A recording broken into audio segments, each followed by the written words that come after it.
Hang on, don't. Oh, my mic is on. Let's roll. Check. Oh.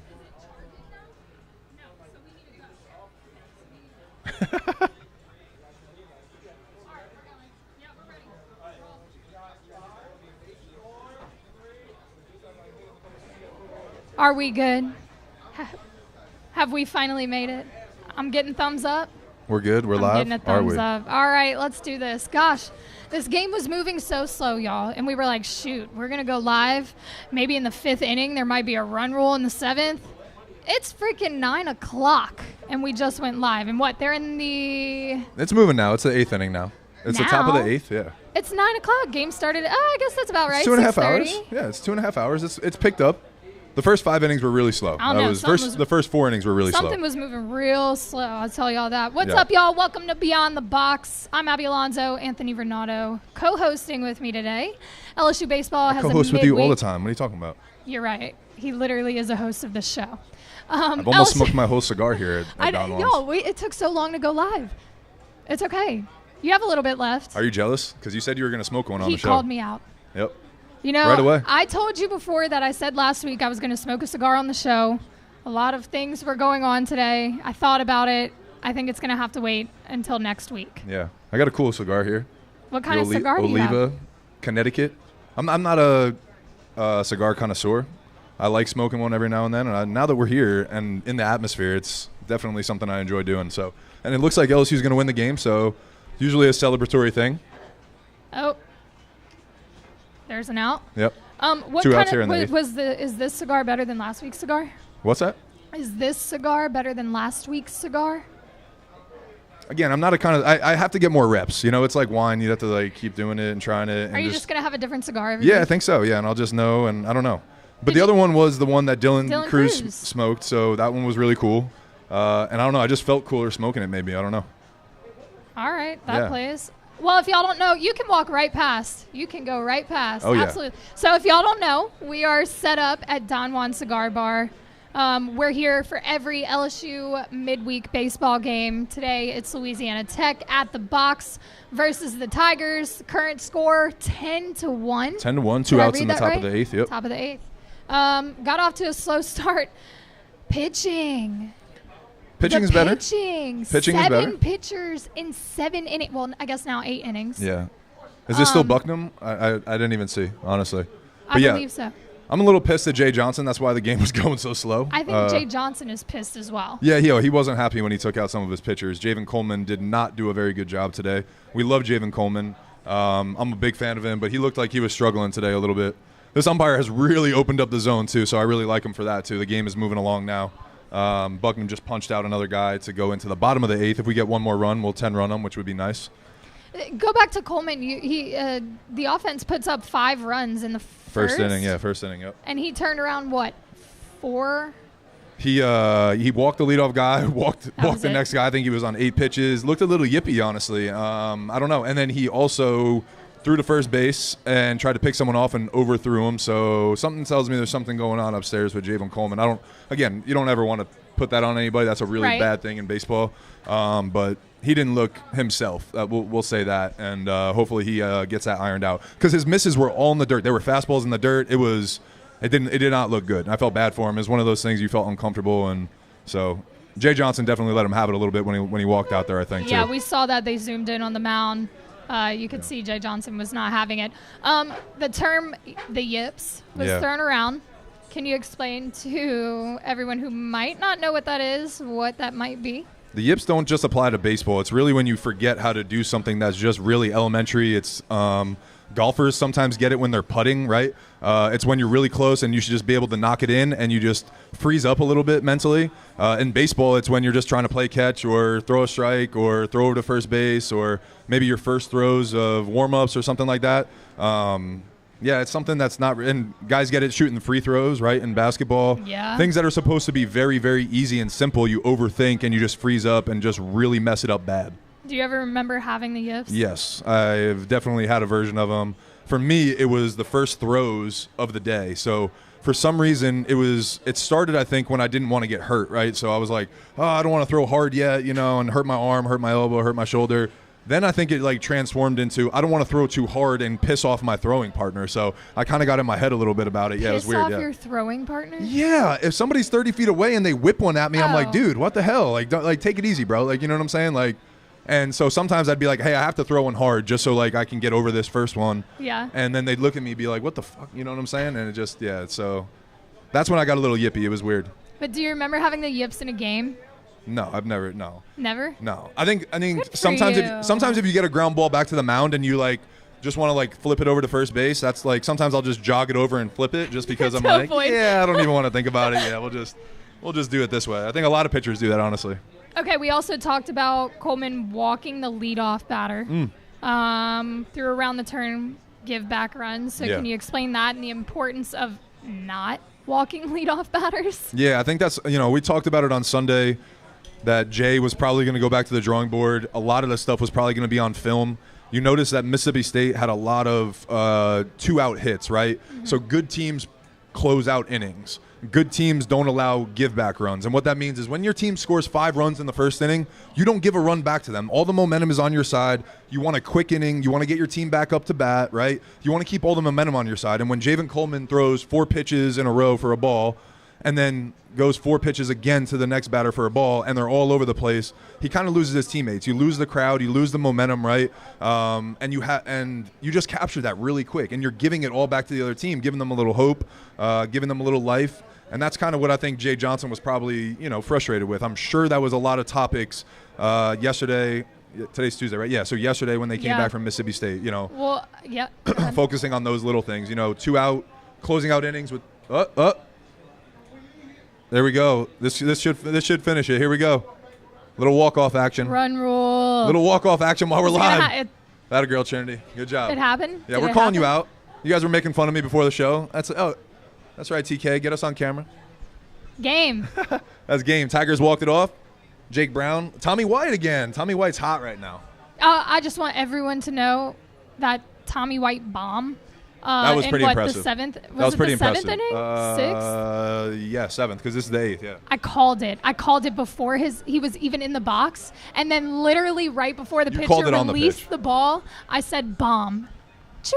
I'm not going to lie, it was like Hernandez perfect timing. Forever. I literally thought you saw it on the TV, maybe like this. I was like delayed or something. No, dude, I felt it. It's nice to see Tommy White doing his thing again. This is good for LSU baseball. Sometimes I just feel it in my gut when somebody's going to hit a bomb that day. Yeah, but how many times are you wrong? That's what I want to know. All right, can we just take the win? I just want to know. I called it. I just want everyone to know. Also, he has had a home run in the past 4 games. 1 in each of the games at Mississippi State, and then had another one today. So 4 consecutive games with home runs for Tommy White. Nice to see him finally kind of getting things going. He was he was hitting over 300. He was doing his thing, but he had like 20 hits, and out of the 20 hits, 16 singles, right? So this is the Tommy White that we're accustomed to. How pissed does Jay Johnson look? I don't think he's very happy with some of the stuff. And it's little things, right? That's when you win a national championship. When you're a winner like that, you expect things from your team, and doing those little things is how you win championships. And in the SEC, and with high level play, like. Again, you saw it against Mississippi State. That's how they won the series. We almost gave away that game on Saturday, too. So, it was good to see Tommy back. This is nice. Yeah. Switching back to the pitching, Coleman comes out. You have Griffin Herring go in. Did a good job. Yeah. He cleaned up some runs, but he did give up that cashed in that one run to give that give back run. That give back run. But then after him. Yeah, it was nice. Yeah, we settled in nicely. We saw Aiden Moffitt. That's my guy. Thoughts. I know you're high. That's my guy. I think we got to recruit him to have him on the podcast. I want to know. He was the #1 pitcher coming out of Mississippi 2 years ago as a freshman.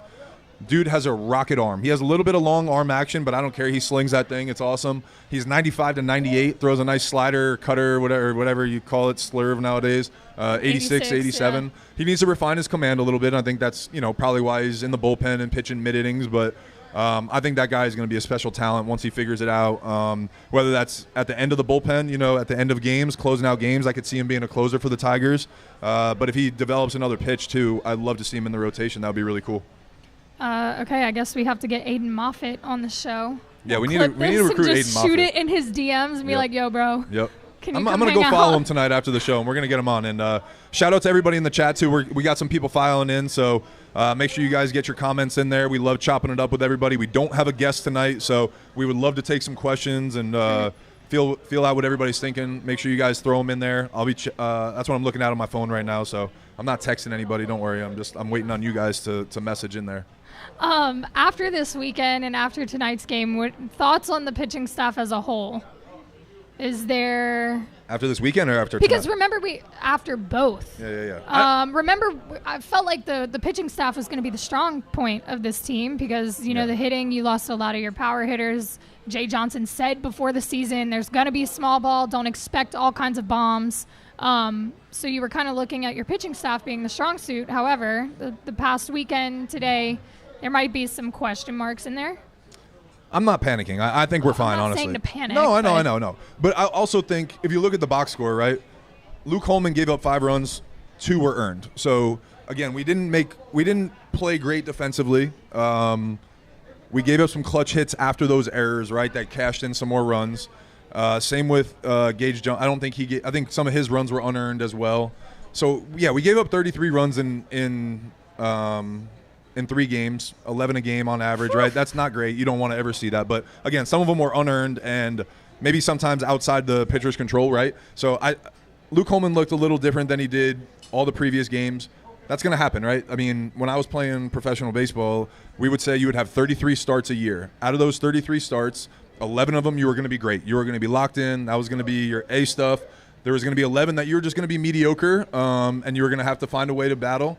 And then 11 of them were going to be absolutely horrible, and you had to find a way to keep at least half of those, your team, in the game, right? So I'm not saying that Luke Holman was that bad that game, but he kept us in the game. We were in the game Friday night for a little while, and until he came out. So, again, he didn't have his great stuff. He was not really locked in. But, again, I'm excited to see him bounce back Friday night in the box against the Gators. What adjustments do you think Jay Johnson harped on after this past weekend? I think defense, that's going to be a big thing for us. Yeah. When you're not a great offensive team, you got to play great defense. You got to pitch it. So, again, those little things. I was on Jordy Holtberg's show yesterday kind of recapping, and that's what we talked about a lot was I guarantee you, and again, I shouldn't say guarantee, but if I had to guess, Jay was watching a lot of film. Sometimes Jordy was like, in basketball you can go work on free throws, you can go work on some plays. In baseball, that's not always the case, and sometimes you got to rest after a long weekend. So I guarantee you there was definitely some fielding things that probably went on, little fundamental things, but I guarantee you there was a lot of talk about 2-out walks, right? Getting ahead of hitters and pitching ahead. No give-back runs. These little things that I keep bringing up. And then finishing the inning. That's the biggest thing is you get 2 outs. You got to go and finish that inning. And that's, I think, what we saw Mississippi State do a great job of keeping those innings alive and then scoring a lot of runs with 2 outs. Yeah. Apparently they were supposed to have an off day yesterday, but after this weekend, Jay Johnson was like, see you at the field. Because Fidel Ulloa was supposed to be on up and in yesterday. We had to reschedule because of the no off day. Yeah. We're in the process of rescheduling that, but y'all be on the lookout for Anthony's interview with LSU pitcher Fidel Ulloa on Up and In. It's coming at you soon, I promise. Switch over. We'll kind of leave the pitching alone for right now. The catchers. I feel like we haven't really talked about the catching rotation too much, and I think it's because we don't quite know what Jay's strategy is with those 3, Hayden Travinski, Brady Neal, and Alex Milazzo. Do you have any thoughts on when he uses who and why? Well, if you look at their numbers, Brady Neal didn't play tonight, and I think that's only his 3rd game that he hasn't started this year.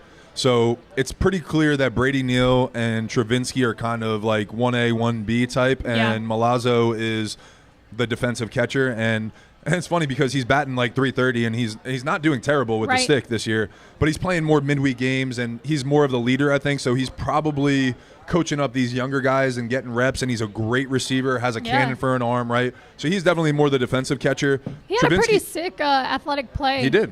Today, throwing off the wrong foot down the first baseline. Yeah, no, he did. And Travinski's more of the offensive catcher, right? He's not I don't think he's as good as Milazzo and Brady Neal behind the dish, but the dude obviously can hit tanks, and he has started every single game. He's wearing number 8 this year, so he's a huge leader, obviously, on this team. So I think Travinski, obviously, from a leadership standpoint, Milazzo is also a leader, but they just have different roles in that. And I think Brady Neal is really the kid that is going to be, when middle of SEC rolls around and SEC tournament, postseason, all that stuff, he'll probably be game 1 starter if I had to guess. And he's starting to come around with the bat. We know that it's there. He's got great pop for a catcher. I think he's got to work on the average. He's got a little bit of a long swing, but I do think that he's the guy. And Travinski, will find a role, DH, that kind of stuff, and maybe first base if Jared Jones is DH in one day. But Travinski, obviously, his bat is in there. He's in there for a reason for the bat for sure. How much does the chemistry between a catcher and a pitcher matter? Oh, huge. I knew the answer. I just wanted you to. One of my best friends, Jason Hernandez, and I, we talked about this a little bit with Ryan on the show last weekend, right? Yeah. Last week here at Don Juan. He made it all the way up to AAA with me, and just little things I would be like, Jay, I need you to catch my bullpen, just because he knows me the best, right? He had been knowing me since I was 14 years old and catching me. So, little things like that go a long way, and then there's guys that just give you confidence in the way that they receive the ball. Or if they have a cannon for an arm, you don't have to hold guys on as much because they're going to throw guys out on the bases, right? Yeah. So there is a huge factor in feeling comfortable who you throw to, whether that's a receiving thing, the way they block balls in the dirt, the way they throw guys out and control the running game, the way they just really control and take leadership. David Ross caught me in my major league debut, and he took a lot of pressure off me and having not to worry about calling pitches when you have a 13-year veteran behind the plate that won the World Series the year before for the Boston Red Sox. That makes things a lot easier for a rookie that's up there whose heart rate is beating out of his chest, for his major league debut. Okay, so who was your favorite catcher when you played at LSU, and who was your favorite catcher when you were in the big leagues? Wow. That's pretty mean. Have to name. That's pretty mean. Dude, what? Micah Gibbs was my roommate, and him and I were best of friends. He's one of my best friends to this day. Hopefully we're going to have him on this show. That's who we need to have. He loves cigars, too. I'm pretty sure he loves cigars. So we got to have Micah here at Don Juan. But Sean Ochinko was one of my favorite catchers to throw to from a receiving standpoint, and the way that he just threw runners out, right? Micah controlled the running game incredible. He caught on Team USA for 2 years. He controlled the staff on Team USA with some of the greatest pitchers in college baseball after our freshman year. So I love throwing to Micah in that respect. Him and I had a great personal relationship. He knew what to say when he came out to the mound, little things like that because we were best friends. But Sean, receiving-wise, was absolutely incredible. He did this thing with his glove where he would, flatten it out and, get really underneath the ball and make you stick. And it would be 94, but it would feel like 98, 99 just because of the way that he would receive it. So it's those little things like that that go a long way for me. And then coming up in the minor leagues, a guy named Christian Vasquez, he's got 3 World Series rings now, I think, in the major leagues. The dude just knew how to call the game, receive. He was probably the best catch and throw receiver I've ever thrown to. So I never had to worry about controlling the running game, which was super nice. And he was Spanish, so it was a little bit of a language barrier, but he grew up in Puerto Rico, so he spoke good English. But there was a little bit of a language barrier there sometimes, and it would be more comic relief when he came out to the mound, right? Might be struggling, and he would say something funny with his Spanish accent, make me laugh, break the ice a little bit. But then another guy, shout out Matt Spring. That was one of my favorite dudes to throw to. Just a salty minor league veteran, never made it to the major leagues like he should have because he was a great leader. But the clubhouse favorite, just the funny guy on the bus, would make everybody laugh. And so if I got a chance to throw to Matt Spring, it was a good day. And him and I had great success together. And there was a time where when I was one of the top prospects coming through the Red Sox system, they knew that I was throwing really well to him. So it was almost like every 5th day he got a start, and it was with me. So him and I built a great relationship. He caught me in high A, double A, triple A. And Matt Spring was the man. He's coaching, I think, in the Angels organization right now. So shout out Matt Spring. You're the dude.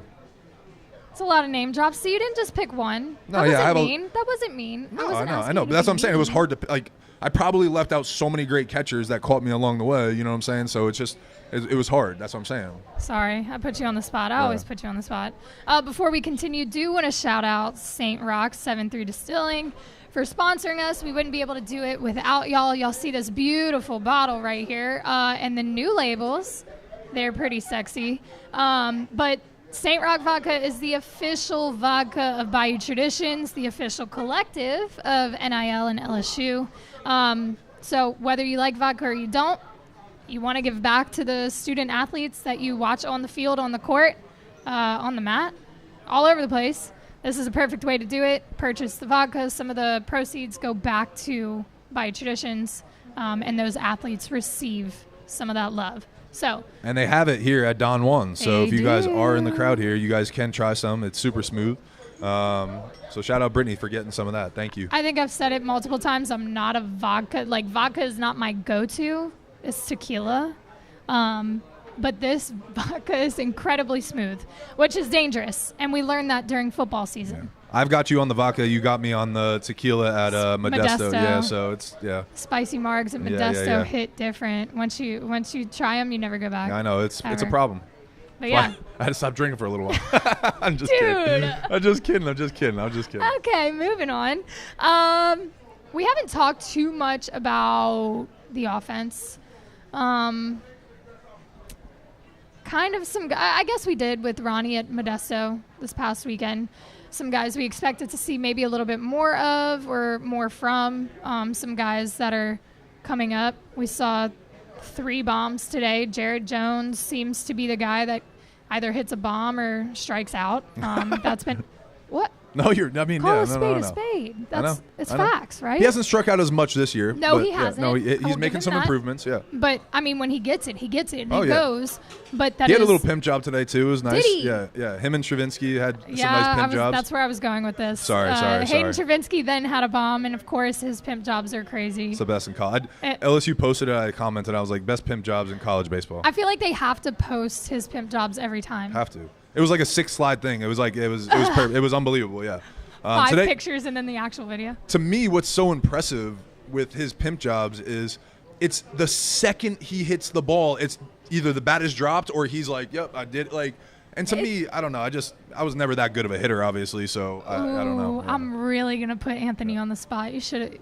I told you before the show I was gonna do it. Do you really know? No, I'll tell the story. Okay. Well, first, I'm gonna ask this question: what's the best pimp job you ever remember seeing, whether it be at LSU or pros? There's got to be one that you were like, wow.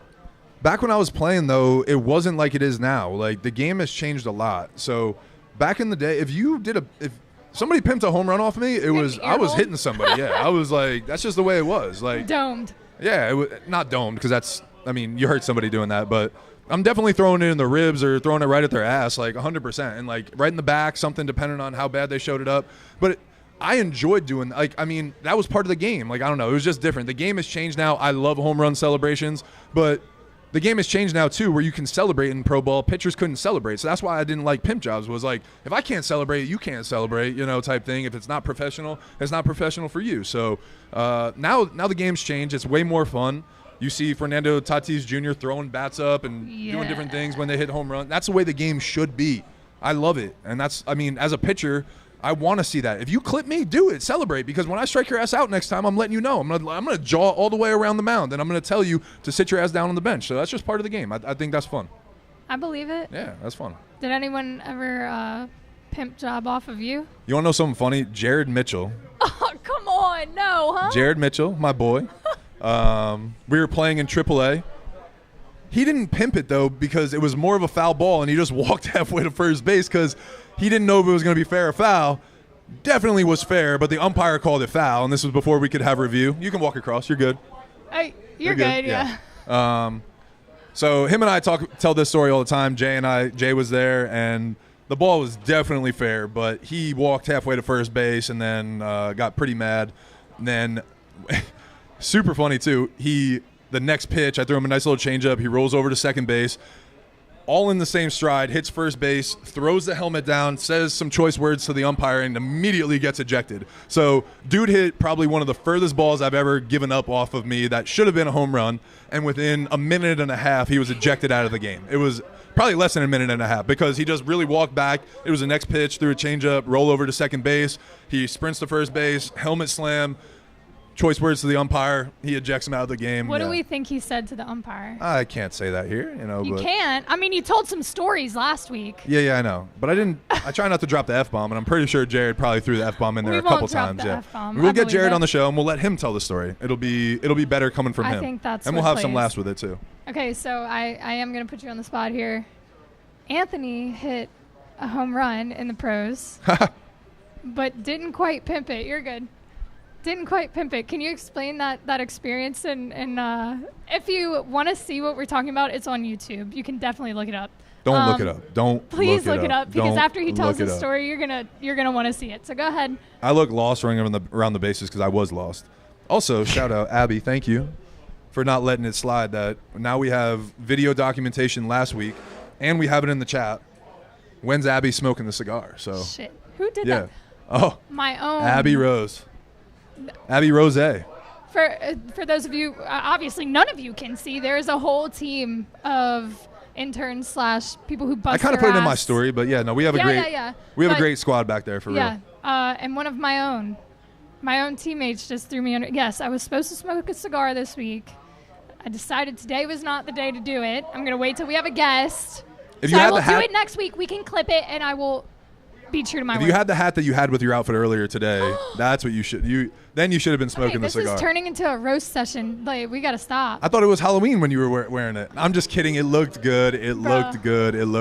That's why I don't have it on right now. It looked good. You know, it's crazy because in like the same conversation, he turned around and asked me if what he was wearing was fine, and I said no. You did wear it. And anyway. I wore it anyway. Yeah, because I don't.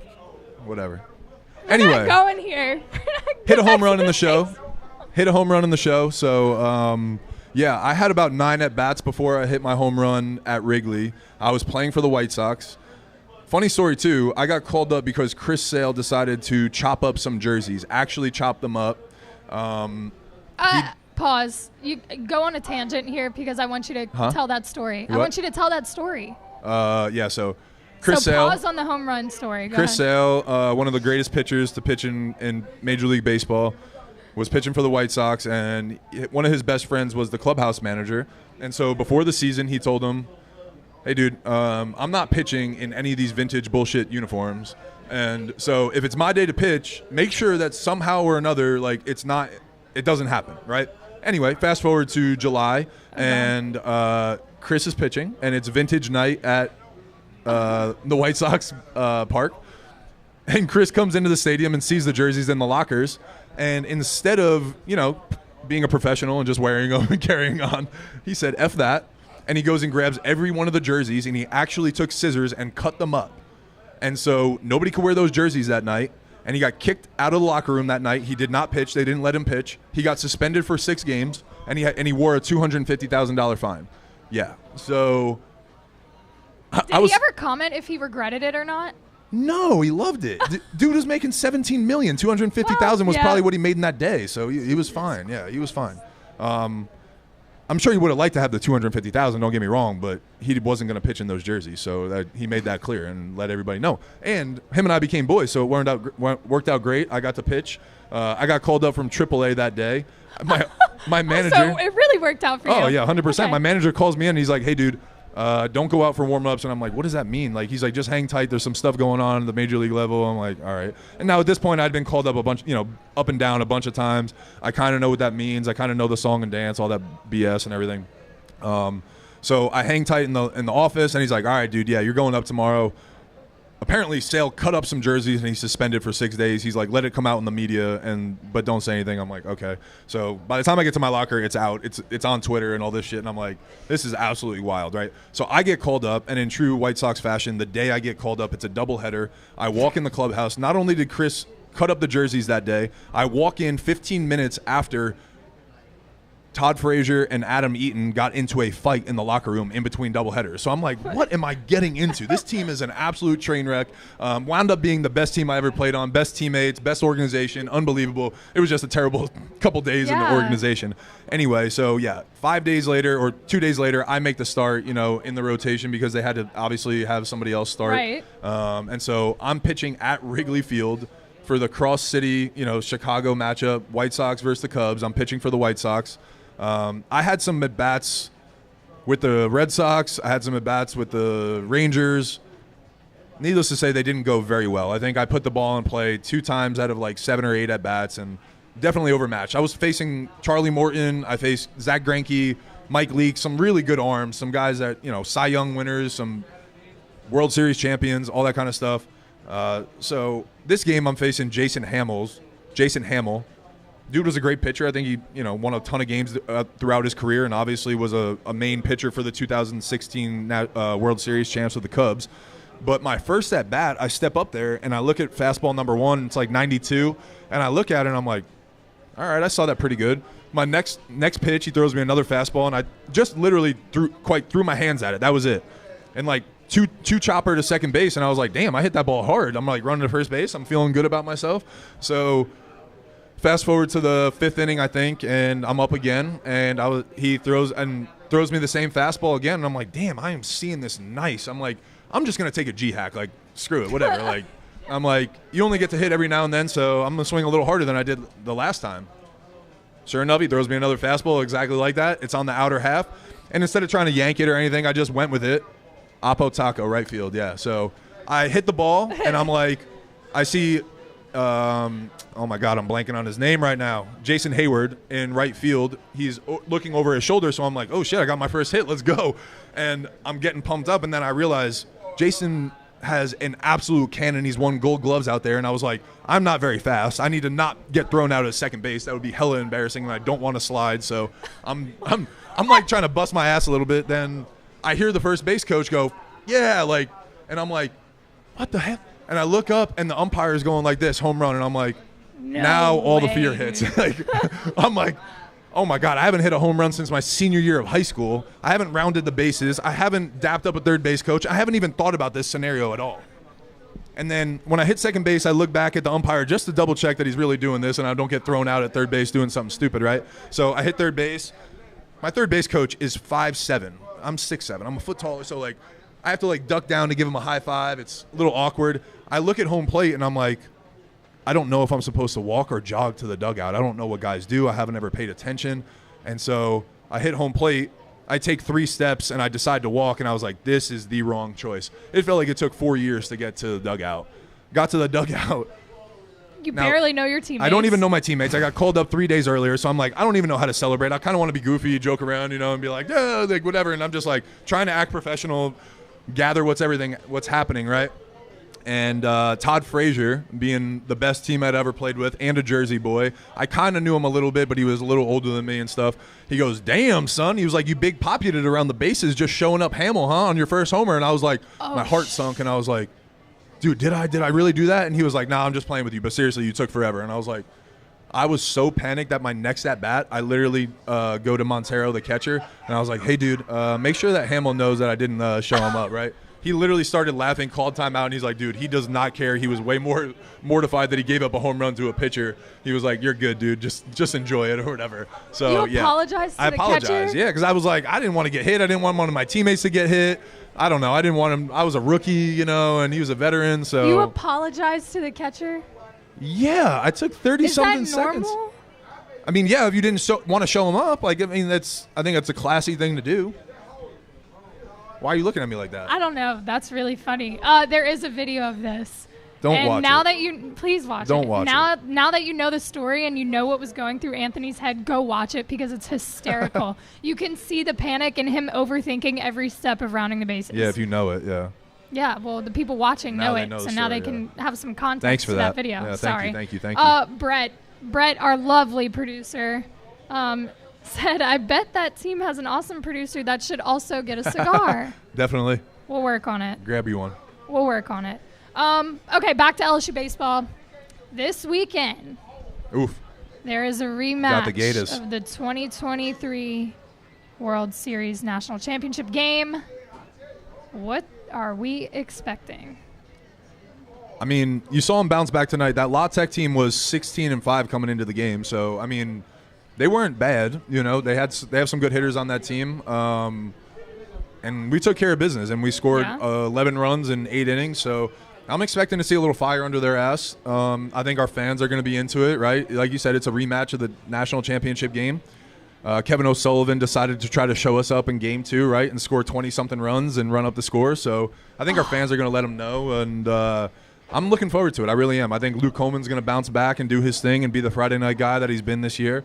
I'm excited to see Gage jump in this environment and see his fastball pumped up with the crowd.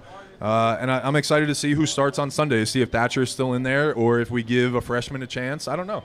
But I think And like I said, Tommy White's coming around. If Jared Jones can protect him, Monster can keep doing his thing. I'm excited. I think we have a good chance. Tommy White's getting hot at the right time, so I like our chances. And Florida isn't who we thought they were, I think, this year. I think there's there's been a little bit of a letdown for them. They lost against St. John's on a Friday night. They lost opening week. They're just not as good as I think everybody thought they were. Maybe, I don't know, but I also don't know a ton about their team, so I'm excited to see them play, honestly. And we'll recap that Sunday. Now feels like the right time to share my Omaha story. I never get to share stories on this show because it's not about me. You did go. But I was at 2 of the 3 games for that final series. And it's actually quite a story of how that happened. You know this, but I'm just going to share it for the show. Share it for everybody. Not everybody knows this. No. You were just coming on board with us too. Yeah. Like I quite literally, I was still in Dallas. I was at an LSU bar in Dallas, watching game 1, and we're having a couple drinks, whatever. Tigers are winning. And I'm texting one of my best friends. She and I played softball together for about, 8 years maybe. And we're going back and forth, talking about the game. She's in Houston. I'm in Dallas. And we're like, damn, we should have went to Omaha. Oh, man, shoulda, coulda, woulda, that kind of thing. And we're talking about it and like, well, like, how expensive do you think hotels are? There's probably not even any open. Like, we're kind of feeling around to see if the other person was going to bite. And sure enough, she was like, all right, I called my mom, found a hotel. I'll be to Dallas in 3 hours. I'm like, I'm like 6 tequilas deep at the LSU bar. I'm like, I got to get home and pack. So I leave the bar at like midnight, go home, pack a bag. I don't know. I threw random clothes in a bag, napped on the couch for about an hour and a half, and then she pulls up to my apartment. I love that. That's such a grinder move right there. That's unbelievable. It is. You're good. 3 o'clock in the morning. 3 o'clock in the morning. I get in the back seat. I pass out in the back seat at 5 a.m. What a good friend. Wait, she's driving while you're in the back seat? It's only you two? It's only you two? 3. There was one of my other friends, there's too. somebody else in the front. So there were 3 of us. Okay. I had been drinking, so I could not take my driving shift at the time. I went to sleep. Yeah, no, I wasn't going to say drive. But. They switched drivers at some point, and then around 6, 7 a.m., after we had tested, made sure I was sober, drank some water, ate some food. It was my turn to drive. Smart. Your parents are in the chat here. So yeah. My parents didn't even know. I was like, sorry, Mom and Dad. I was like, I can't tell them. They're going to freak. Like, I'm traveling across the country in the middle of the night. At a couple hours later, I texted them. I was like, hey, track me. Like, just see where I'm at. Both of them were like, okay, cool. Core memory. Super cool. Go. So we drive through the night nonstop. It's like 13 hours. We pull up to the stadium 5 minutes before first pitch. And we're like, holy shit, we did this. Like, we actually did this. This is so cool. Got dressed in a gas station bathroom, like full on. That's gangster. Wow. Yeah. Wow. We get into the game. It's like electric. Like the energy there. First off, LSU fans run Omaha. It's not even a question. We're not biased. Like the environment, like it's just LSU completely took over. The park is awesome. So we're fired up, right? We're in Omaha. We just on a whim decided to go. And then we get our asses handed to us. And we're like, holy shit, we just drove through the night for no reason, spent all this money on a hotel, on gas and everything, and we're going to turn around and go home. So now we're in like a little huddle of like, okay, what do we go home or do we stick it out? Wait, you were thinking about going home after game 2? We had the hotel for one night and they didn't have it for another night. Wait, you really, oh my God, that's wild. We're like, do we sleep in the car? Do we try to find somewhere else?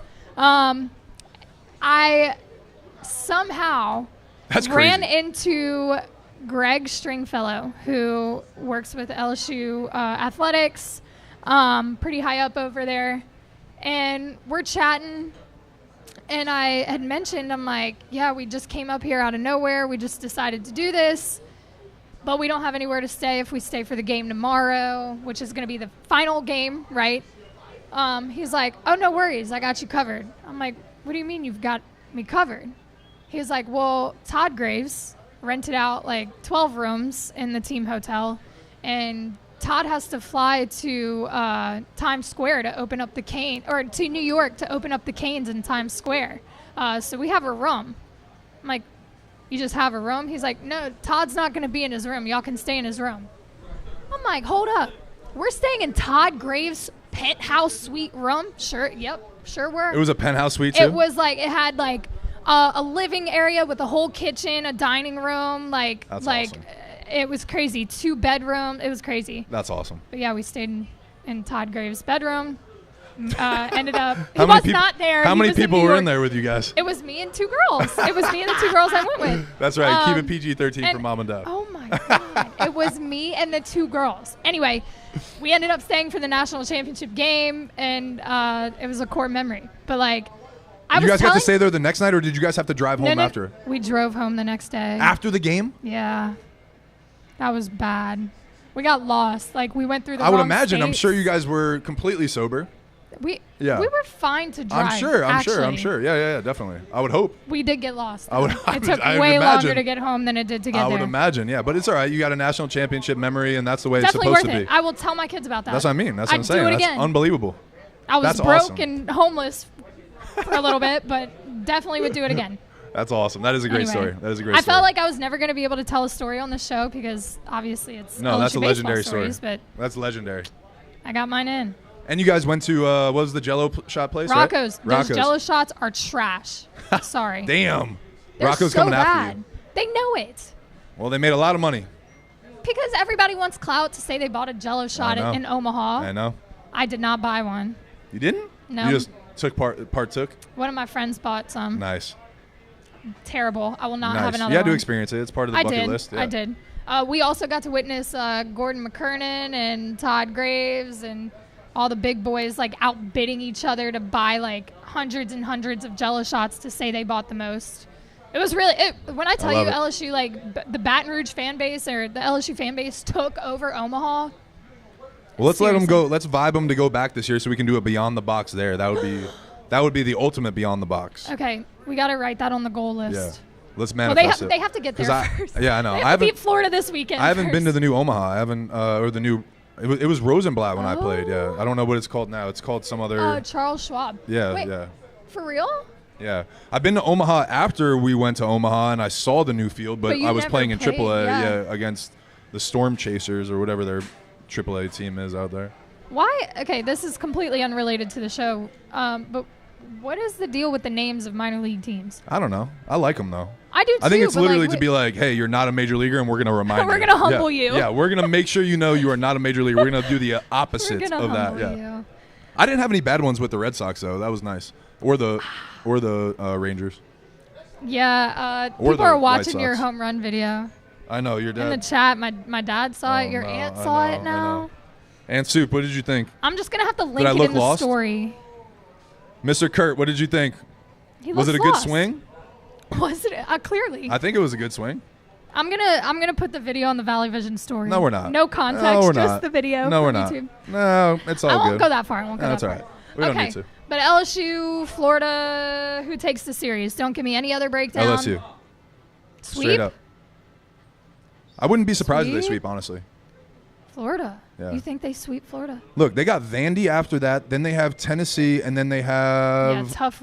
There's another. Who else? I'm blanking right now. There's Arkansas. Arkansas. Yeah, it's. Shout out to the team. I mean that's a tough.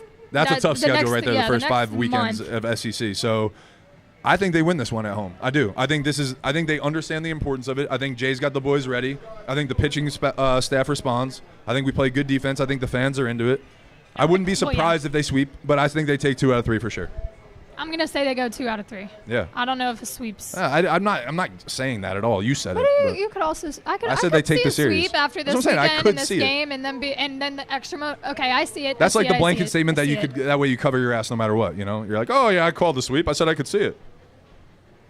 I'm not calling a sweep. I said it first. I'm saying that's what I'm saying. I said it. I took the blanket statement. My dad said you had a good swing. Good swing. Give me a thumbs up. That's not super confident, but he's like it was a shaky thumbs up. He's like, it's all right. Answer with words, Dad. Was it a good swing? All right. We're running low on battery, I believe, on the laptop, but we're gonna give y'all a chance. If anybody has any questions you want to throw it in the chat, feel free. We love when you guys give your input, kind of banter back and forth with us, but the whole point of this show is to connect with you guys and talk LSU baseball. So if you have any questions, throw them in. And I'm not going to be here Sunday, potentially, right? I forgot. Guess what Anthony's doing I on still Sunday, think I can leaving come. me alone. No, you cannot. Why? Because. I have a 4-hour gap. Okay, Anthony is. No? Trinity says no. Anthony, she says that I cannot leave. Anthony. Why? I don't. Wait, you said on, because they don't I want have people. to They tell don't want everybody people what you're influencing doing. me. Wait. I'm judging Miss LSU's pageant. That's right. I get to listen to all the interviews in the morning. I get to decide who. I get to vote, I guess. What? Why is that so funny to you? I'm 34 years old. I got a lot of laps around the sun. Jeez. What? Anthony is judging the Miss LSU pageant on Why Sunday. is that funny? Shout out to They DZ. reached out to That me. is It's not their like I went and was like, philanthropy hey, event. guys, I really think I'd be a great judge for this Miss LSU pageant. They reached out to me and said, hey, would you be interested? We think you'd be a good judge. I'm like, Absolutely. I probably would be great. For yeah, sure, 100%. I'll be there. Yeah, he's leaving me to host the show by myself. Well, I didn't know it was going to be a Sunday, and I didn't know we were doing it at Modesto, so I'm sorry. I had a prior commitment. But I do think that I'll be able to leave, despite what Trinity says. Okay, well, Trinity knows best. Also here at Valley Vision I'm Culture gonna pull Media, some strings, Trinity, watch. We support the pageant world because one of our own team members is competing for Miss Louisiana next weekend in New Orleans, Friday and Saturday, I believe, at the Jefferson Parish Performing Arts Center. No, I'm wrong. Am I right? Jefferson Performing Arts Center. I was close. Where can they get their? Can we vote already? Yeah, you can All right, vote. we're gonna put it in. We're gonna put it on the Valley Vision story and the Twitter and everything. Yeah, you're good. Yeah. But going back, so support you. We'll be there supporting Trinity, but she also knows more than you do in the pageant world. I know she and if does. she says that you can't leave to host, I literally LSU am going to baseball sit down with show. her on Friday and be like, "Help me! What do I need to do? What do I need to know? How do I need to dress? Oh God! I gotta be sharp. I probably gotta be sharp, right? I gotta look good. All right. I know I can do that. I almost looped back to your little jab earlier about my hat, but I didn't. Why? It's all right. Because I chose to be nice. That's nice. That's for crazy, once, right? That's good. No, stop. But yeah, no. So I'm leaving you. Who's our guest? Mikhail? I believe Mikhail Hilliard is going to swing by Modesto on Sunday to talk some baseball, tell some stories. Who's going to be the co-host with you back there? Who's jumping on? Somebody's going to jump on? Uh-oh. This might be a conversation we have throughout the week of who's going to guest host Valley Vision and be on the box on Sunday. Half of you look really excited. Half of you look scared to death. Yeah, they're like, don't do that to us. Katera. We'll talk. Yeah. But yeah, so. You have to wear the Crocs, though, Katera. Anthony is putting everyone on blast for what they're wearing today. Oh, He's on Katera for her Crocs. He scared me out of wearing a hat. I did not scare you. And for your information, the hat was like, actually, I'm not even going to go there. It probably shouldn't have been worn today. That's why it's not worn. Anyway. Trinity and TK were out here imitating us. So I just wanted to show her some love for her Crocs. That's it. That's it. That's all I wanted to do. That's it. All right, we got no questions. No questions. Any other thoughts? It's late night. Game? It's a late night. It is late. I'm hungry. Yeah, I'm hungry too. But no, seriously, I was very happy to see them bounce back like that. Yeah. Tommy White made a few errors in the field tonight because he was our kind of a strength over in Mississippi State this weekend. So he did. He played good defensively. Yeah, but not tonight. But again, that's part of it. He hit and did his thing. So again, good defense. I'm looking forward to the pitching this weekend, and I was excited to see the bats come alive tonight. 3 homers again, with our main guys, Travinski, Jared Jones and Tommy White, right? Saw some from Paxton Kling. Paxton Kling had a double. Let's go. That's my guy. I want him to get hot. He is very, very important to this team. I'm serious. I know he's been struggling, but I still believe in Paxton Kling. He was the #1 recruit last year, coming out of high school. The kid's from the Northeast too, so I got a soft spot for him. Northeast guys that come down to LSU and do their thing. So Paxton Kling's going to be a guy. Mark my words. I'm saying it now. But yeah, he's been struggling a little bit right now, so I hope he finds his way. And these games like that, could be little turnaround things. So I liked what I saw tonight. Pitchers did well. All 17 of them that threw tonight. Yeah, that's Jay Johnson's got to stop making 2-out pitching changes, driving me crazy. But yeah, that was kind of a joke. Dude's the best coach in the country, though, so I'm not saying shit. He knows what he's doing. He's got a plan, madness to his method, all that stuff. Ooh, actually, Adam, one of our helpers who has What? The people who have been busting their ass for us. I know. It's just the way you said it. I didn't mean to say helpers. He's been swinging by to help us out. Actually put a question in the chat. Do you think they could go back to Ack? He's talking about Nate Ackenhausen Sunday for 9 to 12 outs, or is he too valuable out of the pen? Are you talking about him starting on Sunday? I would assume that's what he's meaning, right? Starting and going like 3 or 4 innings? I'm going to guess, yeah. I could see it because then you got that. If Thatcher, I don't know. I think it depends on what they do with Thatcher. When is? Why are we laughing? When do they pull Thatcher? When do they? I think it's. I don't want to be mean, but I think it's time. Honestly, I think it's time. I don't think he's a starter right now. Again, that's what Ronnie and I talked about, right? I think he's got raw stuff. He's a first rounder, and I think he's going to pitch in the major leagues. I really do. I just think it's hard because he needs to develop. He needs to figure out how to throw quality strikes, get ahead of guys. So I don't know. I don't know if he's our Sunday starter. I don't. But again, it's still really early. Jay and them know him way better and know way more than us. But I could see that. I could see Ack starting. He's so solid. He obviously had such a great performance in the College World Series when we needed him the most. But I wouldn't be surprised if we win the first 2 games and Cade Anderson gets the start. I really. You said that last week. You thought you were going to see him start on Sunday. Yeah. Throw him in the fire. I think it's the time. Let's go. Again, that's just me. But Adam said Thatcher in a long relief spot. Yeah, that's what I would think. Yeah, but then again, if he pitches, what if on Friday Luke goes 6 2/3 and we bring in Thatcher to close it out? I could see that. So that's something I could see. And then Thatcher pitches 2 innings and finishes out the game on Friday to guarantee us that Friday night win. Thatcher has had some success against Florida on the big stage, that kind of stuff. So I could see. I don't know. That's where Jay Johnson probably has some things up his sleeve, especially after this weekend. I'm sure. But I could see Ack starting on Sunday. I think it depends on what happens Friday and Saturday for sure. All right, you ready to round out? Let's do it. Get out of here. It's a late night. One more time, shout out to St. Rock 7-3 Distilling for sponsoring us. We appreciate y'all so much. Shout out to Don Juan for hosting us midweek late at night. And for the cigars. And for the cigars. I'll have a cigar next week. Mark my words. You can write it down. Go. I will pull through this time.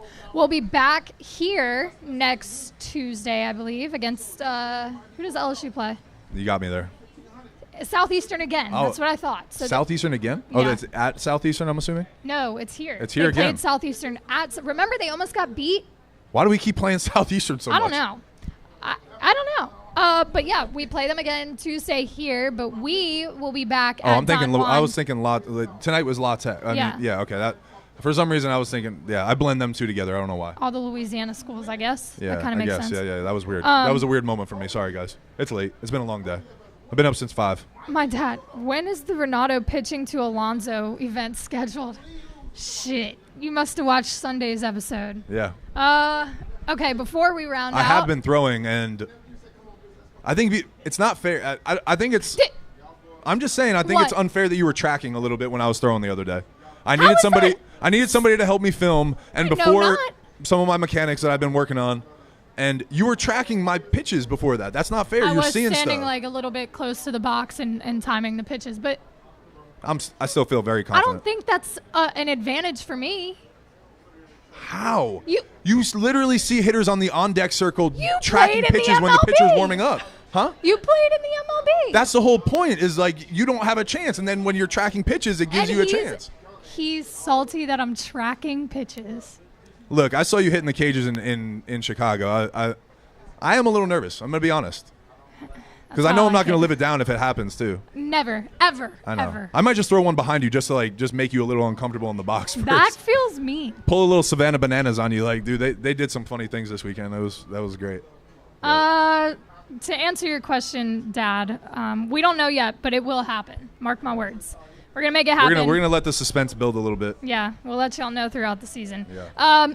We'll be back here next Tuesday, LSU versus Southeastern at the box. Try to go live for the top of the 8th. Unless it's a super slow game, then we don't know what's going to happen. Yes. But before next Tuesday, again, at Don Juan's, we'll be at Modesto on I'll be at Modesto on Sunday. I think I'm going to be there, too. Recapping. I'm just kidding, Trinity. I know. Recapping the Florida series.